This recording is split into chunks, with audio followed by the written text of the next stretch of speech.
Over the course of this class, we've learned about many important concepts regarding law. One of the most important, in my opinion, are torts. So what is a tort? A tort is a civil wrong. In other words, a tort is a wrongful act committed by a person who has in some way caused harm or some kind of loss to another individual. This could range from physical harm to damaging one's reputation. A tort can form the basis of a civil lawsuit and can pave the way for the affected party to receive some form of compensation from the party that has caused damages. Something important to understand about a tort is that it is not a criminal act, nor is it a breach of contract. Also, for something to be a tort, harm must have been a direct result of the action. There are several different kinds of torts. Since I'm very interested in history, I'll give several examples in American history to demonstrate several kinds of torts. The first kind of tort that we'll be taking a look at is an intentional tort. An intentional tort is when someone commits an act with the intent to do harm. An act counts as an intentional tort as long as there is an intent to do harm regardless if anyone was harmed. Assault and battery is a type of intentional tort. Assault and battery occurs when someone intentionally harms someone physically or when someone instills fear through the threat of violence. Like other types of intentional torts, the intent is more important than the harm itself. A famous example of assault and battery in American history is the caning of Senator Charles Sumner. In 1856, during the prelude to the American Civil War, the secession crisis was reaching a boiling point. Prior to the raid on Harper's Ferry, or the presidency of Abraham Lincoln, the main focus of American politics was on Kansas Territory and whether it should be admitted into this union as a free state or a slave state. This was the issue that led to a caning on the Senate floor. Charles Sumner, a Massachusetts abolitionist Republican, addressed the Senate on the Kansas Territory issue. He gave a speech which is now known as the Crimes Against Kansas speech, where he personally attacked two Democratic senators, Stephen Douglas and Andrew Butler. On the 22nd of May, 1856, shortly after the Senate was adjourned, a friend of Senator Butler, Preston Brooks, entered the Senate chamber with a cane and struck Senator Sumner in the back of the head. After this initial blow, Brooks continued beating Sumner with his cane for a whole minute. Sumner was carried out and Brooks walked out of the Senate chamber without being detained.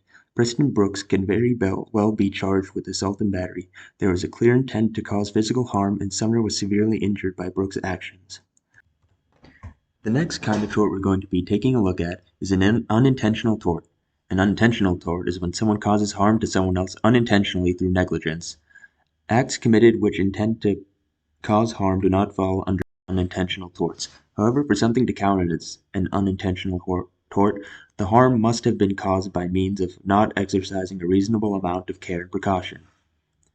Negligence is the most common type of unintentional tort. A negligent tort occurs when someone fails to practice a reasonable amount of care in a situation which results in injury or harm.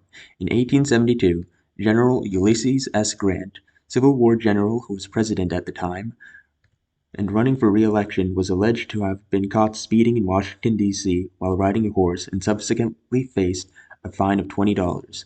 Claims of whether or not this event actually took place are still debated, and several news excerpts exist which support this story. Assuming that this had actually taken place, Grant would not have been charged with negligence.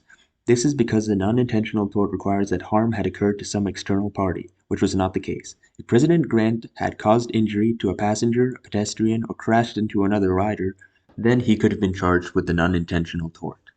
The final tort that we'll be looking at is a strict liability tort. Strict liability occurs when someone causes harm to someone else without intent, but also not through negligence. Examples of strict liability include someone's pet attacking another person, or product liability, which occurs when a consumer injures themselves using a product. For product liability, strict liability applies even if the manufacturer did not do anything wrong.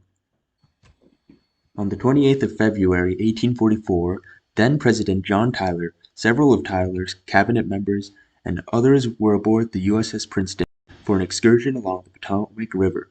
During this trip, the crew fired one of their cannons called the Peacemaker to entertain the guests. The cannon was fired twice to the amusement of the passengers. However, as the ship approached Mount Vernon, many guests insisted that the cannon be fired once more to commemorate late President George Washington. John Tyler was not present on the deck for the third shot, but many of his cabinet members were. Robert F. Stockton, the captain of the ship, ordered the cannon to be fired a third time. But when the cannon was fired, the cannon's breech exploded. shooting hot shrapnel in all directions, killing 6 guests, including 2 members of John Tyler's cabinet.